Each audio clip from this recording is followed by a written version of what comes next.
Bom, vamos lá. Os Estados Unidos estão avaliando novas sanções para ministro do STF. Aliás, eu avalio que novas sanções a ministro do STF serão inevitáveis. Pega o detalhe, pega o detalhe. A gente já sabe quem vai ser. Tem provavelmente aqui, ó. O governo dos Estados Unidos discute aplicação contra mais ministros. Ao menos dois magistrados, ao menos dois, ou seja, podem não ser só dois, né? Eu acredito que vão ser mais. Estaria na lista de possíveis novas sanções em estudo pelo governo Donald Trump. Um processo que pode levar meses até a consolidação. Acho que nesse caso, esse processo já começou. Então, não necessariamente vai levar meses, porque o acesso à informação é muito rápido, né? E eles têm dois informantes bem interessantes ali, que são o Eduardo Bolsonaro e o Paulo Figueiredo, né? A avaliação é de interlocutores que atuam junto ao governo americano e têm acesso direto às autoridades responsáveis pelas sanções. O entendimento é que os precedentes já aplicados abrem margem para medidas contra ministros que apoiaram publicamente Alexandre de Moraes. Bom, aqui é muito simples, né? A gente já sabe. Primeiro, eles avisaram, deram alerta. O que deveria ter sido feito nesse caso? Eles interromperem o que estavam fazendo, que é essa caça às bruxas, é essa questão de condenar simplesmente com um baita de um teatro. A gente já sabe que um julgamento horroroso, que não tem provas nenhum, tanto que o ministro Fux deixou muito claro, ele escancarou isso, né? O voto dele, assim, para qualquer pessoa semi-alfabetizada já é o suficiente para entender. Tirando a galera ideológica, né? A galera ideológica está preocupada, na verdade, que o rival fique fora. Por quê? Porque eles sabem que o rival é perigoso. Sempre, sempre, o tempo inteiro, desde o começo, esse era o objetivo. Por isso, inclusive, se discute tanto essa questão da anistia light aí. Porque ela desfaz. Porque pensa o seguinte: para poder justificar o que foi feito, colocaram todo um enredo do golpe. E o enredo do golpe não pode ter um cara sozinho. Mas o objetivo era um cara. Todo o restante tá ali para justificar o que teoricamente deveria ter, segundo eles, aconteceu. Ou seja, corrobora a narrativa. Quando você aprova nesse dia light, o que acontece? Você solta aqueles caras que, de certa forma, viraram boi de piranha e mantém o objetivo, que é impedir que o Jair participe das próximas eleições. Esse sempre foi o objetivo, esse vai ser sempre o objetivo. Só que o que acontece? Do jeito que as coisas se configuraram, eles não têm muito para onde correr, né? A gente percebe até, por exemplo, que o STF tenta fazer uma manobra, né? Se a gente pegar aquele caso lá, onde você tem o Paulinho da Força como relator do projeto da anistia. Bom, Paulinho da Força, até onde a gente já sabe, tem processo no Supremo, né? E em alguma medida é próximo do Alexandre de Moraes. Juntou-se ali o Temer, que indicou o Alexandre, né? A indicação do Temer é justamente porque em algum momento vazaram fotos da mulher do Temer aqui, quando ele ainda estava em São Paulo.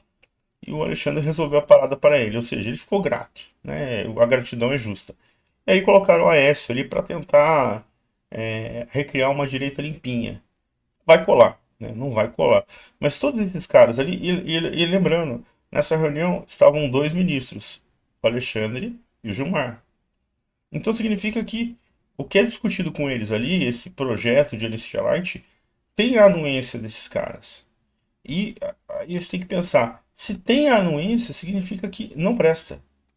Não interessa, né? Não interessa. Ninguém que está ali representa ninguém. Ninguém tem voto. Ninguém tem voto. A galera o Aécio, em algum momento, lá atrás, quando perde para Dilma, ele já tinha voto. Hoje em dia ele está acabado. Hoje em dia ele está acabado. Não só fisicamente, mas como politicamente. Interlocutores avaliam que dois ministros podem ser enquadrados no entendimento do secretário de Tesouro dos Estados Unidos, que atuam em apoio ao que eles consideram como violação de direitos humanos cometida por Moraes. Mas apesar disso, garantem que é cedo analisar o cenário. Bom, a gente já sabe como que funciona, a gente já está começando a entender melhor como funciona essa questão da Magnitsky. Ela vai abraçando lentamente. Então, por exemplo, quando ela pega o Alexandre, ela já serve como exemplo para os outros entenderem que aquilo ali vai chegar. Eu entendo que o julgamento era grande oportunidade para todos se safarem. Talvez até inclusive o Alexandre, porque Se eles votam com o Fux, que jogaria o processo do Bolsonaro na primeira instância, assim como foi feito com o do Lula, né? Você não, você não, o Lula não foi inocentado, o processo simplesmente foi resetado. No caso deles, alegaram que era um CEP.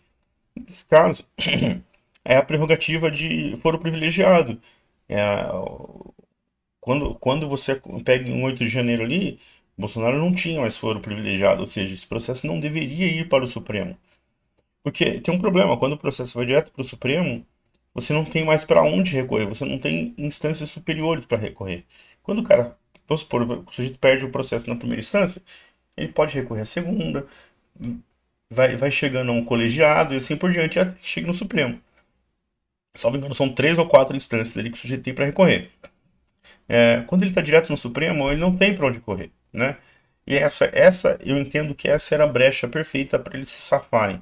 À medida que eles referendaram o voto do Alexandre, eles dobraram a aposta. O próprio Alexandre provavelmente não apostava muito que a coisa ia se alastrar. Eu tenho certeza que ele já deu entrevista falando sobre isso, que ele acreditava que a coisa se resolveria politicamente. Ou seja, um papinho do Lula com o Trump, alguma coisa assim, vai acontecer, né? A gente já sabe, o Lula tá morrendo de medo apesar do convite, inclusive, ele tá morrendo de medo do Trump. Ele não vai chegar a tentar isso.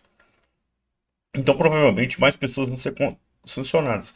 Até que se desfaçam esse teatrinho. É muito simples.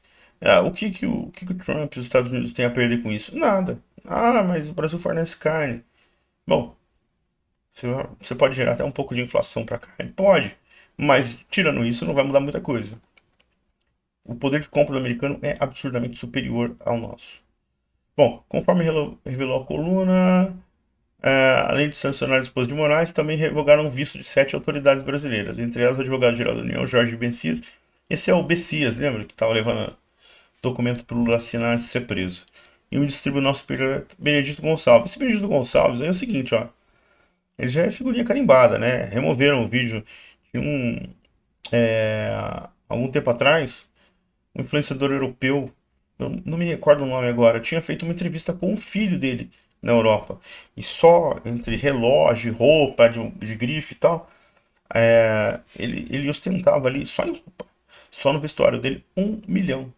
Agora não sei se disse R$ 1 milhão, US$ 1 milhão. Ainda assim é muito dinheiro para você simplesmente vestir, sendo um filho do ministro, que já ganha bem, mas não ganha para tanto, né? Então a gente já sabe que a coisa é complicada ali. O ministro Barroso, em café da manhã com jornalistas. Aí, ó, essa é outra coisa errada, né? Porque o regimento do Supremo não autoriza isso, não é ético essas entrevistas que eles dão, né? Mas eles gostam de ficar se expondo e tudo mais. Afirmou que aguarda conversas do presidente Luiz Inácio com o governo Trump. Não vai acontecer, né?